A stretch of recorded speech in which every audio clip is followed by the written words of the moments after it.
তো গাইস আমি তোমাদেরকে একটা কথা বলতে আজকে ব্লগটা তো আমি যে ব্লগ করি সেটা আমার দুদিন আগে আমার ভাগ্নি এসেছিলো। ওটা আমার দেখে গাইস ওই আমার ভাগ্নি শিখেছে। তো শেখার পর সে আর আমাদের নিয়ে এত ব্লগ করে গাইস, যেখানে যাচ্ছে ও শিলিগুড়ি করে বাড়ি যাচ্ছে, কলকাতা যাচ্ছে, গোটা ট্রেন ব্লগ করতে করতে গেছে। তো গাইস চলো ওর কয়েকটা ক্লিপ তোমাদেরকে দেখাই। তো তোমাদের যদি পছন্দ হয় তাহলে তোমরাই তো আমার তো খুবই পছন্দ হয়েছে, কারণ অনেক বয়সে ব্লগ করে করে তো ফাইনালি গাইস এখন আমি বসে আছি এখানে।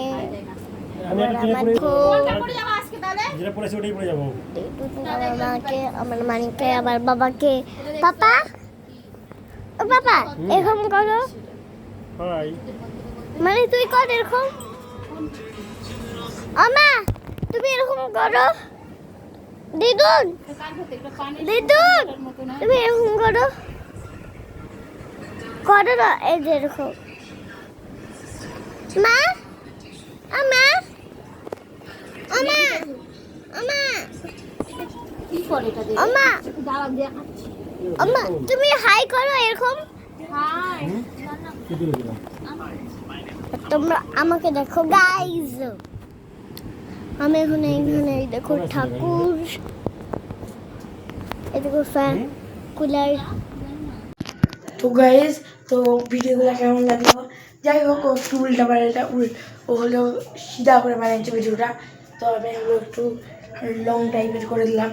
তো গাইজ ওরা ভিডিওটা কেমন লাগছে তোমরা বুঝবে যে ছোটো বাচ্চা বয়সে ওর একটা আগ্রহ আছে গাইজ। তো এর জন্য তোমরা আমাকে একটা লাইক সাবস্ক্রাইব করো, তোমরা আর আমাকে সাপোর্ট দাও। তো এর জন্য গাইজ আজকে ব্লগটা করা। তো তোমাদেরকেও দেখালাম যে কতটুকু বাচ্চা একটা ব্লগ করতেছে। তো গাইজ তোমরাও করো, তোমরাও বড় ইউটিউবার হতে পারবে। তো তোমরাও কেউ হাল ছাড়বে না, পারে না কিছু করতে, ছাড়তেও পারে না, বুঝাই সব আমাকে দেখে গেছে গাইজ। এখন ওর ফোন ভরে যাচ্ছে ব্লগে আজকে সারাদিন ব্লগ করছে, তো ওটার জন্যই আমার আজকে ব্লগটা করা। তো গাইজ চলো একটু দেখা। তো গাইজ আমি কিন্তু খেয়ে দিয়ে আসলাম, আর ও কিন্তু আমাকে ভিডিও পাঠায় যাচ্ছে। তো গাইজ কি করব, তো আজ কিন্তু আমি ঘুমাবো। তো আজকের মতন